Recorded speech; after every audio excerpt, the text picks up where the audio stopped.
નમસ્કાર, હું છું કિરણ કાપુરે. તમે જોઈ રહ્યા છો નવજીવન ન્યૂઝ. અમદાવાદ અને દેશના અનેક એરપોર્ટ પરથી ગોલ્ડ સ્મગલિંગના અવારનવાર સમાચાર આવે છે, પણ હાલમાં જ અમદાવાદ ઇન્ટરનેશનલ એરપોર્ટ પર 4 મહિલાઓ 1,52,00,000 સોના સાથે પકડાઈ હતી અને તેનું જે નેટવર્ક હતું ત્યાં સુધી કસ્ટમવાળા અને પોલીસવાળા પહોંચ્યા. આ ઘટના શું છે તે વરિષ્ઠ પત્રકાર પ્રશાંત દયાળ આ અંગે શું કહે છે, તેમના અનુભવ શું કહે છે તે વિશે તેમની જોડે વાત કરીએ. પ્રશાંતભાઈ, આ જે ગોલ્ડ અવારનવાર પકડાય છે, પણ આ વખતે જે 4 મહિલાઓ પકડાઈ છે અને પછી એ વાત એમના એજન્ટ સુધી પહોંચી છે, શું છે આખી ઘટના? કિરણ, આમ તો પહેલાં એવું હતું કે ભારતમાં અને આરબ દેશોની અંદર સોનાના ભાવ વચ્ચે બહુ મોટો તફાવત હતો. એટલે દેશની અંદર સોનાની દાણચોરી પુષ્કળ પ્રમાણમાં થતી. લોકો અહીંથી ફરવા જાય અને પાછા આવતી વખતે દાગીના લઈને આવે, એટલે દાગીના પહેરીને આવે. હવે આ જે સોનાની દાણચોરી કરવાની જે અલગ અલગ મોડેસ ઓપરેન્ડી છે, એટલે ગુનો કરવાની પદ્ધતિ, એમાં એવું છે કે અહીંથી જ્યારે મુસાફર જાય ત્યારે નિયમ એવો છે કે એણે કસ્ટમ પાસે ડેક્લેરેશન કરવું પડે કે મેં એક ચાંદીનું કડું પહેર્યું છે, મેં 2 માળા પહેરી છે, 2 વીંટી છે, બંગડી છે, મંગળસૂત્ર છે, જે કંઈ છે. બરાબર. પાછા આવો તમે જ્યારે ત્યારે તમારી પાસે કસ્ટમ એક્ટ પ્રમાણે વધારાનું સોનું 50,000 કરતાં વધારે ન હોવું જોઈએ. એની કિંમત 50,000 રૂપિયા કરતાં વધારાની કિંમતનું સોનું તમારી પાસે ન હોવું જોઈએ. જો હોય અને તમે જાહેર નથી કરતા તો એ ગુનો બને છે. અને તમે જાહેર કરો છો કે ભાઈ હું 10 લાખ રૂપિયાનું સોનું લેતો આવ્યો છું, તો તમારે કસ્ટમ ડ્યુટી પેડ કરવી પડે છે. બરાબર. પણ 50,000 રૂપિયા સુધીનું હોય ત્યાં સુધી તમારે કોઈ ટેક્સ ભરવો પડતો નથી. હવે આમ તો ઘણી બધી પદ્ધતિઓ છે, એમાંની 1-2 પદ્ધતિની આપણે વાત કરીશું. ઘણા લોકો એવું કરતા હતા કે આપણે ત્યાં બગસરાનું જે આવે નકલી દાગીના, એ બગસરાના દાગીના પહેરી લે. અચ્છા. અને જતી વખતે કસ્ટમને કહે કે ભાઈ મેં 20 તોલાના દાગીના પહેર્યા છે. અચ્છા. અને આરબ દેશોમાં જાય, દુબઈ જાય, ત્યાં 20 તોલાના સાચા દાગીના બનાવડાવે. પેલા બગસરાવાળા ત્યાં ઉતારીને ફેંકી દે, કારણ કે બહુ સસ્તા હોય છે, અને અસલી સોનું લઈને પાછા આવે. આ એક પદ્ધતિ હતી. હવે આ પદ્ધતિ અસ્તિત્વમાં નથી એવું મને લાગી રહ્યું છે. હવે એવું થયું છે કે કોઈ મુસાફર કોઈક કામે, ધાર્મિક કારણસર કે પ્રવાસમાં આરબ દેશોમાં ગયો છે, તો ત્યાંના એજન્ટ, અહીંના એજન્ટ બંને મળી આવા મુસાફરોને આઈડેન્ટિફાય કરે છે. જે ગરીબ છે અથવા મધ્યમ વર્ગનો છે, એને એવું કહે કે તને મફતમાં ટિકિટ મળી જશે. બરાબર. તારે આટલી વસ્તુ લઈ જવાની. એમાં સોનું પણ હોય, કોઈ કિસ્સામાં નાર્કોટિક્સ પણ હોય છે. આમ કારણ કે માર્જિન બહુ ઓછું છે.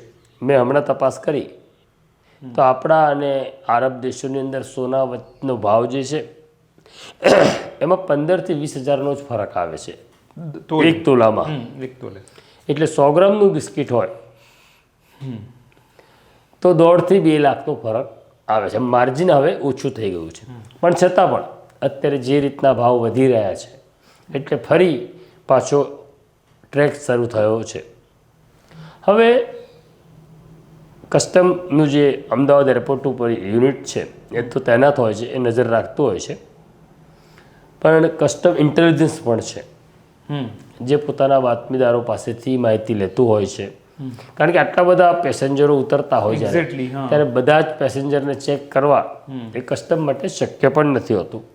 તો કસ્ટમ ઇન્ટેલિજન્સને એક ચોક્કસ બાતમી મળી હતી કે જેદ્દાથી જે 4 મહિલાઓ આવી રહી છે, મુસ્લિમ મહિલાઓ છે, એ સોનાની દાણચોરીમાં એમનો કેરિયર તરીકેનો ઉપયોગ થઈ રહ્યો છે. એ દાણચોર નથી. બરાબર.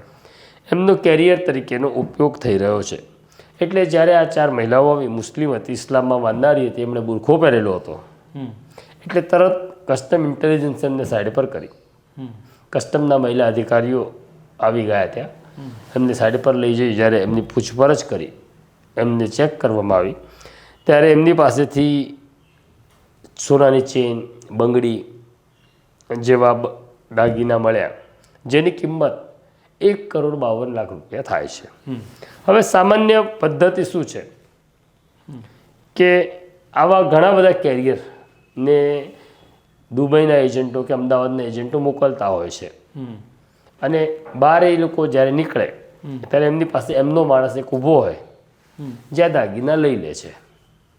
આ કિસ્સામાં પણ એવું જ થવાનું હતું. પણ જ્યારે આ 4 મહિલાઓને પૂછવામાં આવ્યું કે આટલા દાગીના, કારણ કે એક સ્ત્રીએ 30 થી 40 લાખના દાગીના પહેરેલા હતા, કે આ દાગીના તમે ક્યાંથી લાવ્યા? તો એમણે નામ આપ્યું મોહમ્મદ અશરફ, કે આ દાગીના અમને મોહમ્મદ અશરફે આપ્યા. તો મોહમ્મદ અશરફ કોણ છે? સવાલ એવો થયો. તો મોહમ્મદ અશરફ અલ મદીના ટૂર્સ એન્ડ ટ્રાવેલ્સનો માલિક છે. એક ટ્રાવેલ્સ કંપની છે જે પાલનપુરમાં છે, એનો માલિક છે. આ દાગીના એણે આપ્યા હતા. કસ્ટમને બીજો સવાલ કર્યો કે અત્યારે મોહમ્મદ ક્યાં છે, મોહમ્મદ અશરફ ક્યાં છે? તો કોઇન્સિડન્સ એવો હતો કે મોહમ્મદ અશરફ એમની સાથે એ જ પ્લેનમાં ટ્રાવેલ કરતો હતો. એમણે એવું કીધું કે અમારી સાથે જ ટ્રેનમાં હતો, અલગ બેઠેલો હતો. એટલે કસ્ટમ ઇન્ટેલિજન્સવાળા એના લગેજ ઉપર નજર રાખી રહ્યા હતા. એ જેવો બેગ લેવા આવ્યો એવો એને ત્યાંથી પિક કર્યો. એટલે મોહમ્મદ અશરફ પણ પકડાઈ ગયો. આ સ્ત્રીઓની પૂછપરછમાં એવી રીતના ખબર પડી કે તમારે મોહમ્મદ અશરફ સાથે પ્લેનમાં વાત જ નથી કરવાની. તમે એને ઓળખતા નથી, તમને ઓળખતો નથી. તમે બહાર નીકળશો એટલે બહાર કોઈ 2 વ્યક્તિ તમારી રાહ જોતી હશે, એને તમારે દાગીના આપી દેવાના છે. એટલે કસ્ટમની એક ટીમ તરત એરપોર્ટ બહાર જાય છે. એ 2 લોકોને આઈડેન્ટિફાય કરે છે અને એમને પણ ઉપાડી લે છે. આ કેસની અંદર પહેલી વખત એવું થયું કે એજન્ટ પકડાયો. ટ્રાવેલ એજન્ટ પકડાતા નથી, મુસાફર પકડાય. બિચારો કેરિયર હોય છે, ગરીબ માણસ હોય છે, જેને ટિકિટ મફત મળશે અથવા 2-5,000 10,000 રૂપિયા મળી જશે વધારાના, એવા લોકો હોય છે. આ એજન્ટ પકડાયો છે. હવે આ અલ મદીના ટૂર્સ એન્ડ ટ્રાવેલ્સનો જે મોહમ્મદ અશરફ છે એ તો ધાર્મિક યાત્રા કરાવતો હતો, હજ પડાવતો હતો લોકોને. એના માટે લોકો એની પાસે જતા હતા. પણ એની ત્યાં આવતા ગરીબ હાજીઓનો ઉપયોગ એ આવી રીતના કરતો હતો કે એમને પછી કેરિયર બનાવી દેતો અને એમની પાસે દાણચોરી કરાવતો હતો. તો આ મહિલાઓને હવે સાક્ષી બનાવવામાં આવી છે, મોહમ્મદ અશરફને આરોપી બનાવવામાં આવ્યો છે.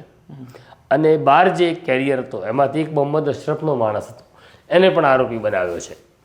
તો કૃષ્ણજી, આ જો એરપોર્ટમાં જે કંઈ થાય પછી આનો ગુનો ક્યાં નોંધાય, આની પ્રોસેસ કેવી રીતે થાય? આ કસ્ટમ એક્ટનો ગુનો છે, એટલે આની ફરિયાદ પોલીસમાં થતી નથી. આ કસ્ટમ એક્ટ પ્રમાણે કસ્ટમમાં જ એની ગુનો દાખલ થાય, આરોપીની ધરપકડ થાય અને દાણચોરીના ગુના સબબ એમની સામે પછી કોર્ટમાં કાર્યવાહી થાય. હવે આ તો દાણચોરીની તમે ઉલ્લેખ કર્યો કે અગાઉ બહુ થતી હતી, એટલે આપણે એ વખતનો જે અંડરવર્લ્ડનો કાળ હતો એમાં તો દાઉદ ઇબ્રાહિમ પણ કરતો. હા, એટલે એ થોડું તમે જો કહી શકતા હોય તો. અને જ્યારે ડિફરન્સ બહુ મોટો હતો, હા બરાબર, કસ્ટમ ડ્યુટી બહુ હેવી હતી સોના ઉપર, ત્યારે આ દાણચોરી પુષ્કળ, ખાલી સોનાની નહીં, ઘડિયાળો છે, બ્રાન્ડેડ વસ્તુ છે, રીબોકના બૂટ છે, આવી ઘણી બધી વસ્તુઓની દાણચોરી થતી હતી. પણ જ્યારે આપણે ત્યાં મનમોહનસિંહની સરકાર આવી અને એમણે ઘણા બધા રિફોર્મ કર્યા, એ રિફોર્મમાં સોના ઉપરનો ટેક્સ ઘટાડ્યો, બ્રાન્ડેડ વસ્તુનો ટેક્સ ઘટાડ્યો, ત્યારથી દાણચોરીનું પ્રમાણ ઘટ્યું છે. પણ એક નવો ટ્રેન્ડ શરૂ થયો છે કિરણ, જે બહુ ખતરનાક છે સોના ઉપરાંત. એ છે કે બેંકોકથી જે લોકો આવે છે, હવે એવા મુસાફરોને કેરિયર તરીકે ઉપયોગ કરવામાં આવે છે અને એ લોકો નાર્કોટિક્સ લઈ આવે છે, એટલે ખાસ કરી ગાંજો. હવે તકલીફ એવી છે ગાંજામાં કે બેંકોકના કાયદા પ્રમાણે ગાંજો ત્યાં કાયદેસર છે. અચ્છા, કોઈ પણ લઈ શકે? કોઈ પણ. ત્યાં આપણે ત્યાં જેમ પાનની દુકાન છે, કરિયાણાની દુકાન છે, એમ અહીંયા ગાંજાની દુકાનો છે મોટા પ્રમાણમાં. હમણાં સુધી કસ્ટમે 10 મહિલાઓને પકડી છે અમદાવાદ એરપોર્ટ ઉપર, જે ગાંજા સાથે બેંકોકથી આવતી હતી અને વિપુલ માત્રામાં ગાંજો પકડ્યો છે. એટલે મહિલાઓનો ઉપયોગ હવે નાર્કોટિક્સમાં થવા લાગ્યું. હવે આનું કારણ શું છે? કારણ એવું છે કે માની લો કે મારી ઉપર ગાંજાનો કેસ થયો કસ્ટમ એક્ટ પ્રમાણે, કે પોલીસે પકડ્યો, તું પકડાઈ ગયો, તું કેરિયર છે, હું માસ્ટર માઇન્ડ છું, હું તરત ભાગીને બેંકોક જતો રહું. હવે પ્રત્યાર્પણનો કાયદો જે છે એમાં એવી જોગવાઈ છે કે એવા ગુનામાં તમને સોંપવામાં આવે કે જ્યાં એક દેશમાં પણ ગુનો હોવો જોઈએ. એટલે ગાંજાનો ત્યાં ગુનો નથી, એટલે ભારત સરકાર એવું કહે કે ભાઈ પ્રશાંત દયાળ સામે ગાંજાનો ગુનો નોંધાયેલો છે નાર્કોટિક્સનો, તો તમે અમને પ્રત્યાર્પણ કરી આપો. તો બેંકોકની સરકાર કહેશે અમારી ત્યાં એ ગુનો જ નથી, એટલે પ્રત્યાર્પણ થતું નથી. એનો ફાયદો આ ગુનેગારો લેતા હોય છે.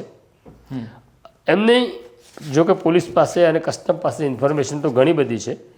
એમાં બેંકોકનો જે માસ્ટર માઇન્ડ છે એ મોહમ્મદ ઇબ્રાહિમ છે, અને બીજો મદીનાનો રહેવાસી છે જિયાઉદ્દીન. આ બંને સામે કસ્ટમે ગુના નોંધ્યા છે, કારણ કે એ લોકો ત્યાંથી ગાંજો અહીંયા મોકલી રહ્યા છે. પણ હવે એ દેશની અંદર મેં કહ્યું એમ કે ત્યાં એ ગુનો જ નથી, એટલે એમનું પ્રત્યાર્પણ શક્ય આપણે ત્યાં બનતું નથી.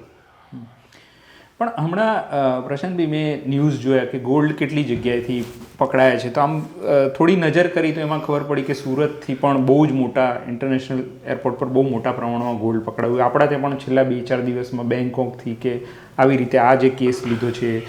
તો આ જે મોડસ ઓપરેન્ડી છે એની સામે કેવી રીતે કામ કરતા હશે જે કસ્ટમ ડ્યુટીવાળા? કારણ કે ઘણા બધા પેસેન્જર તો નીકળી જતા હશે, કારણ કે આપણા ત્યાંનું જે ઇન્ટરનેશનલ એરપોર્ટ છે એમાં કેટલો ફૂટફોલ છે.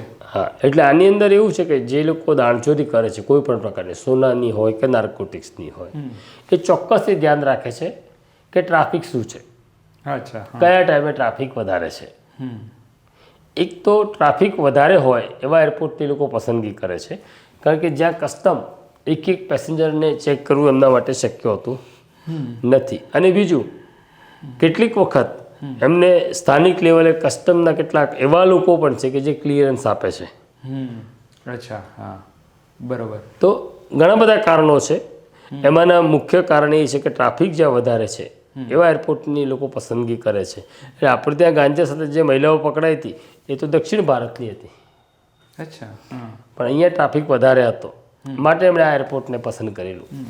પણ તમે કંઈક એવા કિસ્સા કહી શકો જે તમે આટલા રિપોર્ટ કે અમુક વખતે એવું એ લોકોએ ટ્રીક અજમાવી હોય, શરીરમાં નાખી દીધું હોય, કાં તો હમણાં મેં જોયું કે કેપ્સ્યુલ ભરાઈને એણે કોટેડ કરીને મોંમાં રાખ્યા હતા સોનું. નહીં, એટલે એ બધી એમો તો બહુ જૂની છે કે શરીરમાં નાખી દેવું. અચ્છા, બરાબર છે, ગળી જવી, એ તો જૂની એમો છે. પણ હવે જે અત્યારે સોના માટે બહુ ખાસ છે નહીં. ખાસ સવાલ હવે ચિંતાનો વિષય રાજ્ય માટે પણ એ છે કે નાર્કોટિક્સનું ચલણ બહુ વધ્યું છે, અને અત્યારે સોનાનો ભાવ જે રીતના ઉપર જઈ રહ્યો છે આપણા દેશમાં, એના કારણે દાણચોરી થોડીક અપ થઈ છે. પહેલાં જેટલી નથી રહી તો પણ. અચ્છા, પહેલાં જેટલી હવે. અને ટેકનોલોજીના કારણે શું બદલાવ આવ્યા છે આમાં કે ભાઈ ટેકનોલોજી છે તો હવે આ ગોલ્ડ કે બધું જ પકડાઈ જાય એમ? ટેકનોલોજીથી તો બધું શક્ય નથી હોતું. અચ્છા, કારણ કે એના તો અનેક હોય છે કે માની લો કે તમે એની ઉપર એલ્યુમિનિયમ ફોઇલ લપેટી દો. અચ્છા, હા, તો નથી પકડતો. કેવી રીતના તમને સ્કેનર નથી શોધી શકતો, એવા બધા નુસ્ખાઓ એ લોકો કરતા હોય છે. ઓકે. પણ ખાલી છેલ્લો સવાલ એવો છે કે ભાઈ આ જે ડિફરન્સ છે એ તો બહુ ઓછો છે, તો એ માટે આટલું મોટું જોખમ આ લોકો લેતા હોય, ડિફરન્સ આમ ઓછો લાગે છે. 15 થી 20 હજારનો ડિફરન્સ છે મેં કહ્યું ને. પણ માની લો કે આ 4 મહિલા પકડાઈ, પણ 40 નીકળી પણ ગઈ હશે. અચ્છા, એવું પણ બને ને. ઓકે. તો આ હતી પ્રશાંતભાઈ સાથેની વાતચીત. હમણાં જે ગોલ્ડ નો ભાવ ઉપર નીચે થઈ રહ્યો છે અને આ જે ઘટના આવી છે તેને લઈને અમે પ્રશાંતભાઈ સાથે આ પ્રકાશ પાડ્યો છે આ મુદ્દા પર. આ પ્રકારની ચર્ચા લઈને અમે આવતા રહીશું. અત્યારે મને અને મારા સાથી દર્શિલને રજા આપશો. નમસ્કાર. વૈષ્ણવજન તો તેને કહીએ જે પીડ પરાઈ.